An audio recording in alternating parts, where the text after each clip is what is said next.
திருவனந்தபுரம் தமிழ்ச்சங்கம்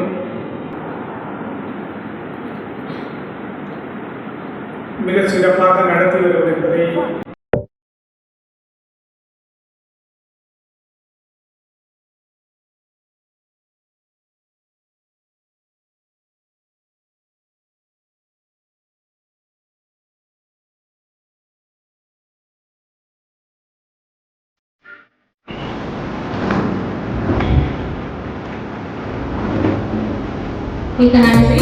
അടുത്തപടിயாக മാത്രം ഒരു നല്ല മഴ ഈ വെയിലത്ത് കൊടുവെയിലത്ത് ഒരു നല്ല മഴ പെയ്ത് നനഞ്ഞ് കുതിർന്ന് നിൽക്കുന്ന ഒരവസ്ഥ മനോഹരം.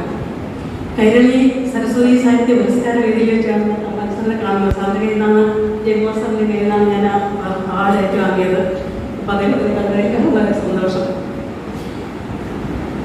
ഞാൻ പറയാൻ വന്നത് എന്നിവിടെ വിളിച്ചത് തന്നെ ലീലാപത്മനാഭൻ സാറിൻ്റെ തേരോട് ഗീതയെക്കുറിച്ച് പറയാനാണ്.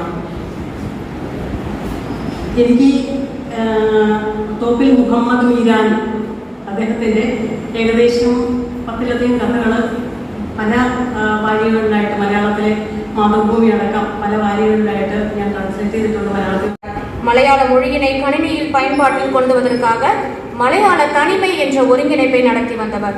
2001 முதல் 2004 வரை இன்ஃபர்மேஷன் மற்றும் பார்லிமெண்டரியின் தனியார் செயலாளராக திகழ்ந்துள்ளார். குமாரநாசான் தேசிய கலாச்சார நிறுவனத்தின் அவைத் தலைவராக திகழ்ந்துள்ளார்.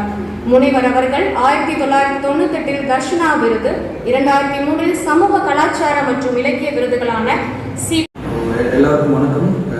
இதில் பார்த்தீங்கன்னா தாத்தாவோட ஆற்றுக்கால் அம்மையை பற்றி எழுதின ஒரு கவிதை நான் இப்போ பாட போகிறேன்.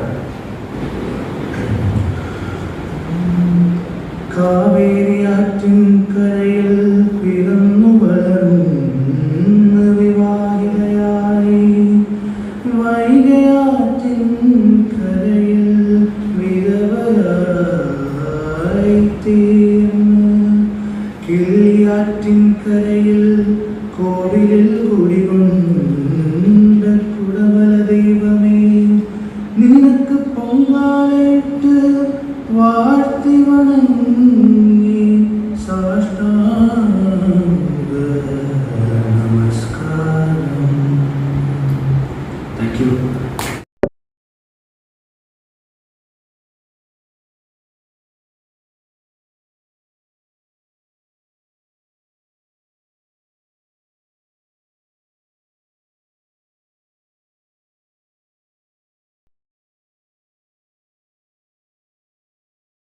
ഭാഷ പഠിച്ചാലും കുറച്ച് നാൾ കഴിഞ്ഞാൽ നമ്മളതിൽ നിന്ന് വിട്ടുപോകും. അപ്പം ഞാനും ബംഗാളി ഭാഷയും തമിഴ് ഭാഷയുടെയും റഷ്യൻ ഭാഷയുടെയും ഒക്കെ സർട്ടിഫിക്കറ്റ് ഉണ്ടെന്നുള്ളതല്ലാതെ എനിക്ക് കൂടുതൽ അതിനെക്കുറിച്ച് സംസാരിക്കാൻ പോലുമുള്ള പ്രാവീണ്യമില്ല. അന്ന് ആ ക്ലാസ്സിലെ തമിഴ് പ്രൊഫസേഴ്സൊക്കെ ഉണ്ട്. അന്നാണ് നീലപത്മനാഭനെ സാഹിത്യകാരൻ എന്ന നിലയിൽ ആദ്യം ഞാൻ പരിചയപ്പെടുന്നത്. പിന്നീട് പ്രിയദർശിനി പബ്ലിക്കേഷൻ്റെ സെക്രട്ടറി ആയപ്പോഴും ഇൻസ്റ്റിറ്റ്യൂട്ടിൽ ഡയറക്ടറായപ്പോഴും പ്രസംഗത്തിനും മറ്റുമൊക്കെ അദ്ദേഹത്തിന് വിളിച്ചിട്ടുണ്ട്. രണ്ടും ഞാൻ ഓർക്കുന്നു. ഇതേ ഹാളിൽ 2015 ഏപ്രിൽ 26 ഞാൻ പങ്കെടുത്തു.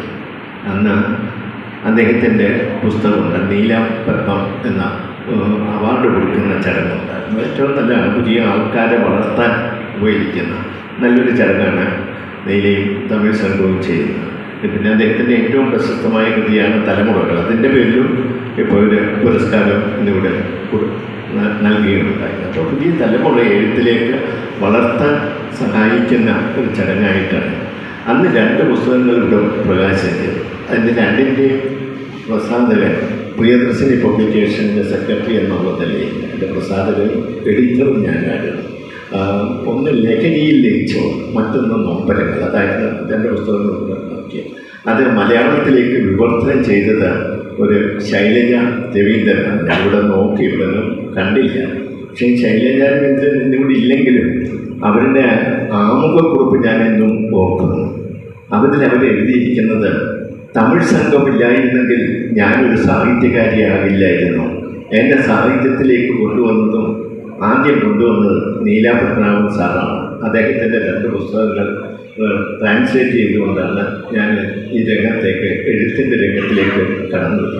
അപ്പം അത് ആ എഴുത്ത് സൂചിപ്പിക്കുന്നത് തമിഴ് സംഘം ചെയ്യുന്ന പ്രവർത്തനത്തിൻ്റെ ഒരു ഫലമാണ്. പുതിയ എഴുത്തുകാരെ വളർത്തിയെടുക്കുന്നതിൽ ചെയ്യുന്നതിനാണ്.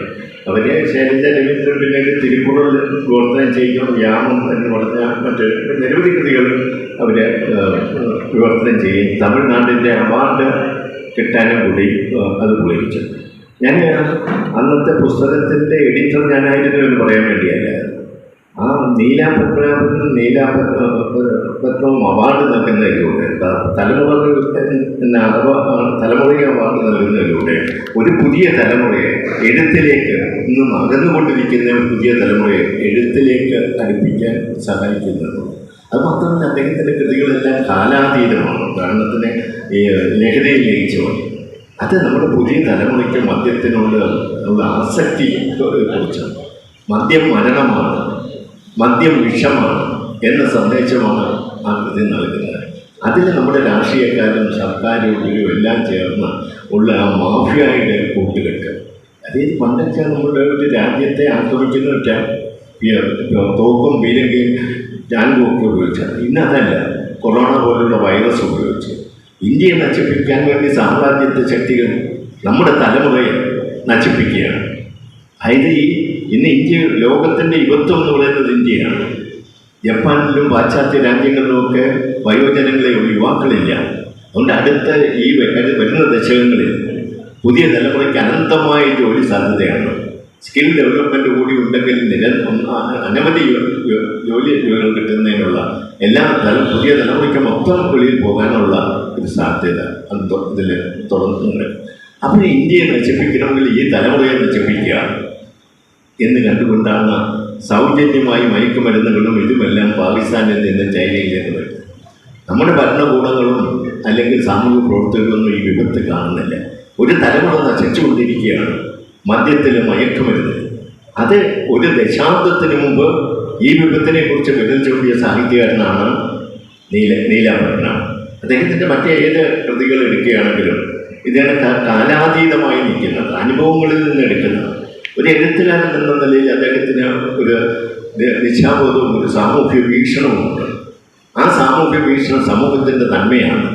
തിന്മയിൽ നിന്ന് നന്മയിലേക്ക്, സംഘർഷത്തിൽ നിന്ന് ശാന്തിയിലേക്ക്, അസ്വസ്ഥതയിൽ നിന്ന് സ്വസ്ഥതയിലേക്ക് സമൂഹത്തെ നയിക്കുക എന്ന ലക്ഷ്യത്തോടുകൂടിയാണ് അദ്ദേഹത്തിൻ്റെ എല്ലാ കൃതികളും രചിക്കപ്പെട്ടിട്ടുള്ളത്. അരിസ്റ്റോട്ടിൽ എന്ന ചിന്തകൻ അദ്ദേഹം പറഞ്ഞിട്ടുണ്ട്, കഥയായാലും കവിതയായാലും അത് മനുഷ്യ മനസ്സുകളെ വിപുലീകരിക്കുന്നതായിരിക്കണം. നീലാപത്മനാഭൻ്റെ കൃതികൾ എല്ലാം തന്നെ. അദ്ദേഹം കവിയാണ്, കഥാകൃത്താണ്, അതുപോലെ തന്നെ ഏറ്റവും നല്ല നോവലിസ്റ്റാണ്, വിവർത്തകനാണ്. ഈ 4 രംഗത്തും അദ്ദേഹം പാഠവും തെളിയിച്ചിട്ടുണ്ട്. കേന്ദ്ര സാഹിത്യ അക്കാദമിയുടെ പുരസ്കാരം തൊട്ട് നിരവധി പുരസ്കാരങ്ങൾ അർഹതയ്ക്കുള്ള അംഗീകാരമായി അദ്ദേഹത്തിന് ലഭിച്ചിട്ടുണ്ട്. അതുപോലെ അദ്ദേഹത്തിൻ്റെ കവിത വളരെ ലളിതമാണ്, ആർക്കും മനസ്സിലാകുന്നതാണ്. തമിഴ് കവിത, മലയാളം കവിതയാണ് ഞാൻ വായിച്ചിട്ടുള്ളത്. ഒരു വായനയെക്കുറിച്ച് തന്നെ ഉള്ളത്, വായിച്ചു തീർന്നില്ല, വായിച്ചിട്ടും വായിച്ചിട്ടും വായിച്ചു തീർന്നു, വായിച്ചപ്പോൾ എല്ലാം തീർന്നു.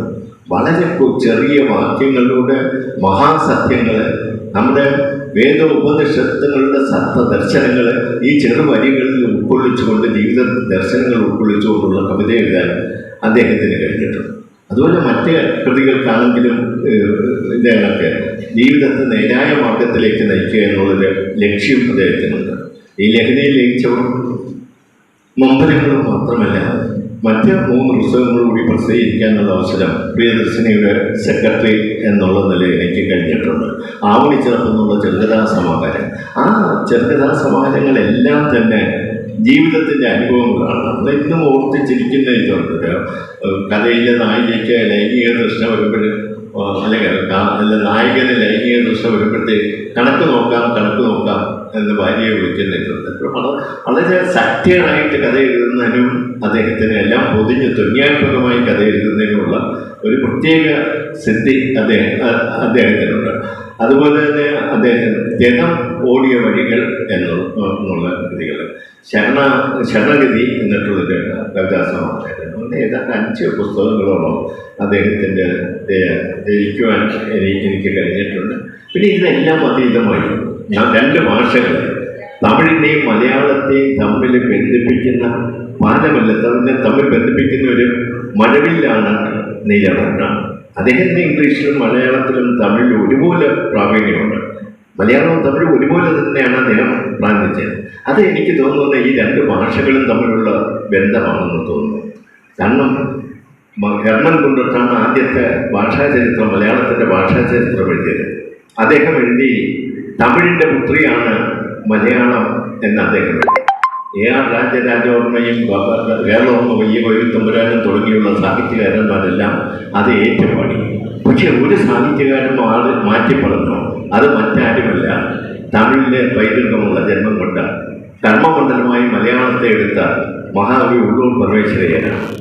അദ്ദേഹം പറഞ്ഞു, തമിഴിൻ്റെ പുത്രിയല്ല മലയാളം, മറിച്ച് തമിഴും മലയാളവും തുല്യ ശക്തിയുള്ളവരാണ്, ഒരമ്മയുടെ ഇരട്ട മക്കളാണ് ഇവർ രണ്ടും എന്നാണ് ഉള്ളൂർ പറഞ്ഞത്.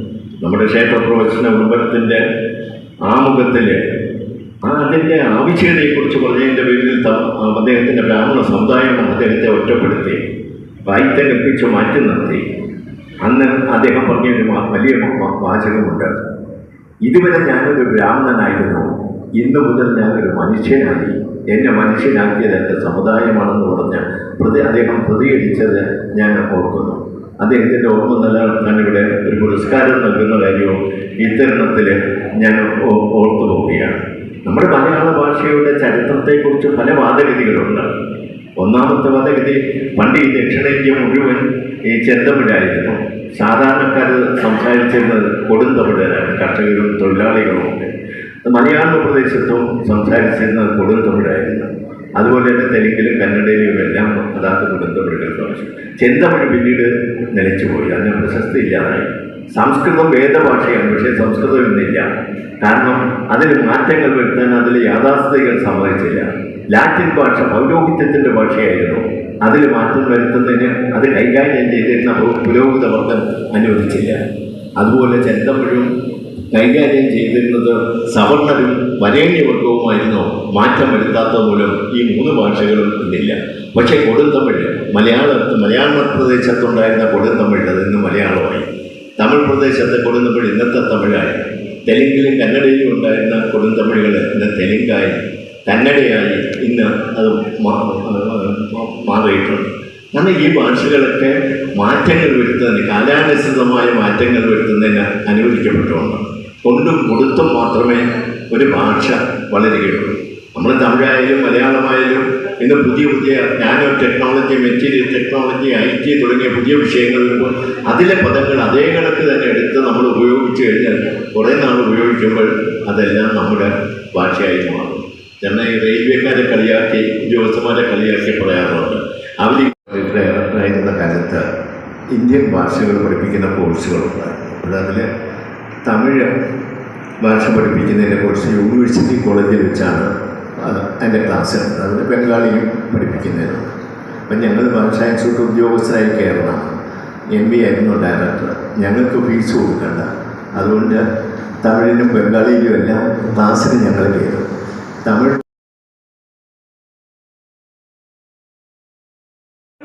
சில இடங்களில் அதிகாலையில் அந்த பக்கம் போகும்போது பிரச்சனை இருக்காது, போயிடுவோம் ஏர்போர்ட்டுக்கு போகும்போது. திரும்ப வரும்போது பார்த்தீங்கன்னா அங்கே உண்மை அதுக்குள்ளே சுற்றி விட்டுருவாங்க. அப்படி வரும்போது இந்த சாலையினுடைய முகம், இந்த பகுதி எல்லாவற்றிற்கும் மணக்காடு, இந்த பகுதிகளுடைய இன்றைக்கு அதனுடைய முகங்கள் எப்படி எப்படி மாறி இருக்கிறது. நான் நிறைய பகுதிகளிலே கேட்பது, ஒரு நகரத்தினுடைய முகம் எப்படி மாறி இருக்கிறது, நாம் எப்படி மாறி இருக்கிறோம், நம்முடைய அலங்காரங்கள் எப்படி மாறி இருக்கிறது, நம்முடைய ஆவரணங்கள் எப்படி மாறி இருக்கிறது, நம்முடைய உணவுகள் எப்படி மாறி இருக்கிறது. இவைகளெல்லாம் நாம் யோசித்து பார்க்கலாம். நாம் சின்ன பிள்ளைகளை சாப்பிட்ட உணவுகள் எல்லாம் நம்முடைய குழந்தைகள் இன்றைக்கி சாப்பிடுவோம். நாம் சின்ன குழந்தைகளாக இருக்கும்போது பார்த்தது போன்ற காட்சிகளை எல்லாம் நம்முடைய குழந்தைகள் இன்றைக்கி பார்க்கணும். எல்லாம் மாறி போயிடும். அப்போ அவர்களுக்கு காலத்தை எப்படி கடத்தி கொடுக்கலாம்? நம்மகிட்ட இருக்கக்கூடிய காலத்தை, உங்ககிட்ட இருக்கக்கூடிய வயசான ஒரு பாட்டிகிட்ட இருக்கக்கூடிய காலத்தை எப்படி பாட்டி அந்த பேத்திக்கு கடத்தி கொடுக்க போகிறார் தெரியாது. பெரிய முரணான காலமாக இருக்கிறது. அப்போ இந்த முரணான காலங்களுக்கிடையே ஒரு பாலமாக எது இருக்கிறது என்று சொன்னால் நம்மிடம் இலக்கியம் தான் இருக்கிறது. அந்த இலக்கியத்தின் வழியாகத்தான் நீங்கள் அங்கும் இங்கும் போய் வர முடியும். அங்கும் இங்கும் போய் வருகிற போது தான் பயணம் அற்புதமானதாக இருக்கும். நீங்கள் ஒரு இடத்துல தேங்கி நிற்கிறதுக்கு பதிலாக ஒரு பெரும் நதியை நீங்கள் எப்படி கிடப்பீர்கள்? அந்த பக்கம் இந்த பக்கம் நீங்கள் போயிட்டு வரணும், அல்லது ஒரு நாட்டுக்கு இன்னொரு நாட்டுக்கு போயிட்டு வரணும். உங்களுக்கு ஒரு பிரயாணம் தேவைப்படுகிறது. அந்த பிரயாணத்துக்கிடையே ஒரு பாதை தேவைப்படுகிறது. அந்த பிரயாணமாகவும் பாதையாகவும் எது இருக்கிறது என்று சொன்னால் இது போன்ற படைப்புகள் நீலபத்மநாபன் அவர்கள் ஒரு பிரம்மாண்டமான பிரயாணத்துக்கான பாதையை வைக்கும். நாம் அதில் பயணிக்கலாம், முரண்படுகிற போது விவாதிக்கலாம், அது வேறு விஷயம். ஆனால் ஒருவர் அதை ஏற்படுத்தி வைத்திருக்கிறார் என்பதுதான் ஒரு அற்புதமான விஷயமாக பார்க்க முடியும். நீங்கள் திரும்ப திரும்ப எங்கள் பகுதியில் அந்த மொழியெல்லாம் நல்லா இருக்கும், அது ரொம்ப ரசித்து படிக்கிறாங்க. தலைமுறை நாவல் படிச்சுட்டு அந்த அந்த கதாநாயகன் அந்த திரையிலையும் அந்த பொண்ணு அவங்க ரெண்டு பேரும் சந்திக்கக்கூடிய இடம் இருக்கும். அவன் வந்து அந்த போகும்போது ஒரு கல் வச்சுருப்பான், அதுதான் அடையாளம். அங்கே உட்கார்ந்து இருக்கிறதுக்கு அடையாளம். அந்த கல் இருந்தால் அவன் அங்கே இருக்கான்னு அர்த்தம். இந்த கல் வந்து இல்லை அப்படின்னா அவன் அங்கே இல்லை அப்படின்னு அர்த்தம். நான் கூட அந்த கதை படிச்சுட்டே வரும்போது என்ன பண்ணாங்க, ஏதோ ஒரு கிளைமாக்ஸில் வந்து நம்ம தொடர்ந்து தமிழ் சினிமா பார்த்து நமக்கு வளர்ந்த மூளை இல்லையா, அப்படிதான் நம்ம யோசிக்கணும். அவங்க யோசிச்சு ஏதோ ஒரு கட்டத்தில் இந்த கல்லை யாரோ தட்டி விட்டு போயிடுவோம் போல, அதில் வில்லை எடுத்துகிட்டு போயிடுவோம் போலன்னு முதல் பாசம். அப்படிலாம் ஒன்றுமே இல்லை, எந்த மாயஜாலமும் அதன் மீது நிகழவில்லை. நாங்கள் படப்பிடிப்பு செய்து கொண்டு இருக்கிற போது கூட ரொம்ப அற்புதமான ஒரு விஷயம் நடந்துச்சு. அது நாங்கள் அந்த கல் வைக்கிறதுக்கு என்ன பண்ணியிருந்தாங்கன்னா, ஒரு மயில் கல் மாதிரி ஒரு பெரிய கல் செய்து போல நட்டு வச்சிருக்கோம். அதை நட்டு வச்சிருக்கோம். அது ஆக்சுவலி தெர்மாக்கோலில் இருக்கிற அந்த கல், மண்ணெல்லாம் போட்டு தெர்மாக்கோலில் செய்து வச்சிருப்பாங்க அந்த இடத்துல. அப்போ அந்த கதாநாயகன் வந்து சரியாக தமிழ் தெரியாது. அப்போ அந்த அவங்களுக்கு வந்து அவங்க தெலுங்கு பேசுகிறாங்க. அப்போ அந்த கல்லுக்கு மேலே ஒரு சின்ன கல் வச்சுருப்பாங்க. அப்போ அவ அங்கே போகும்போது இந்த கல்லை தட்டி விட்டுருப்போம். சந்திச்சுட்டு திரும்பி வரும்போது இந்த கல்லை தட்டி விட்டுருப்போம். அப்போ கேமரா வச்சுட்டு டைரக்டர் சொல்கிறாரு, வாங்க ரைட்டு அந்த கல்லை தட்டி விடுங்க. அந்த பொண்ணு என்ன மனசில் ஆகிட்டு இந்த மயில்கெல்லாம் தட்டி விட போகிறாங்க. அந்த தெர்மாக்கோலில் இருந்து பாருங்க ஒரு தட்டிச்சு, அதுவும் சேர்ந்து விழுந்துருச்சு. அவ்வளோ பெரிய சிரிப்பு. உங்களுக்கு புரிஞ்சிச்சா என்னன்னு தெரியல. அந்த மயில்கல்லுக்கு மேலே இருக்கக்கூடிய சின்ன கல்லை தட்டி விடணும். கல்லை தட்டி விடணும்னா அந்த மயில்கல்லையும் சேர்த்து தட்டி விட்டுச்சு. ஏன்னா மயில்கல் தட்டி விடக்கூடிய அளவுக்கு ரொம்ப பலகீனமான தெர்மாக்கோல் வச்சிருக்க அப்படிங்கிற விஷயம் தான். அப்போ இப்படி பார்த்தா ஒன்றின் மீதான ரசனைகள், மனிதர்கள் எவ்வாறு எல்லாவற்றையும் மீறி எல்லாவற்றுக்கும் இடையிலே எப்படி அவர்கள் காதல் செய்கிறார்கள், எப்படி அவர்கள் வாழ்கிறார்கள், எப்படி அவர்கள் நேசிக்கிறார்கள், எப்படி ஒன்றிலும் ஒன்றுக்குள்ளே ஊடுருகிறார்கள் என்பதெல்லாம் ஒரு அதிசயம் போல நம்மை சுற்றி நிகழ்ந்து கொண்டே இருக்கிறது. ரொம்ப ரொம்ப அற்புதமாக இருக்கும். 7 பிள்ளைங்க இருக்கக்கூடிய நம்முடைய வீடுகளில் தான் நம்முடைய அப்பா அம்மா எல்லாம் இருந்திருக்காங்க. அந்த க்ரௌடுக்கு, அந்த கூட்டத்துக்கு இடையில அவர்கள் காதல் செய்திருக்கிறார்கள், அவர்கள் வாழ்ந்திருக்கிறார்கள். இன்றைக்கு மாதிரி அவங்களுக்கான தனிமையெல்லாம் கிடையாது. அப்போ எவ்வளோ பெரிய மாயஜாலமான ஒரு வாழ்க்கை நம்முடைய முன்னோர்கள் நிகழ்த்தி இருக்கிறார்கள் என்பது கூட நாம் பார்க்க முடியும், நாவலினை பார்க்கலாம். அந்த சில முரண்பாடுகள் போல தோன்றும். என்ன நம்ம ஒரு கதையை வந்து நம்ம திரும்ப திரும்ப பேசும்போது ஒரு 2 நாள், ஒரு 48 மணி நேரம் ஒரு மனிதனுடைய அலைகளுக்குள்ள இருந்து அவன் காலத்துக்கு முன்னோக்கி போகிறான். அவனுடைய ஞாபகங்கள் காலத்துக்கு பின்னோக்கி போகிறது. காலத்துக்கு பின்னோக்கி போகக்கூடிய அந்த காலத்தையும் அவன் பிடித்துக் கொண்டு வருகிறான். அந்த காலத்தை பிடித்துக் கொண்டே அவன் முன்னோக்கி நகர்கிறான். ஒரு நாவல் இப்படியான விவரணையில் ஒரு நாவல் இருக்கிறது. ஒரு நாவல் மலர்கள், ஒரு எழுத்து முறை. தமிழ் அது புதுசு. நீங்கள் ஒரு பெரும் பகுதிகள் நம்ம பார்க்கோம்.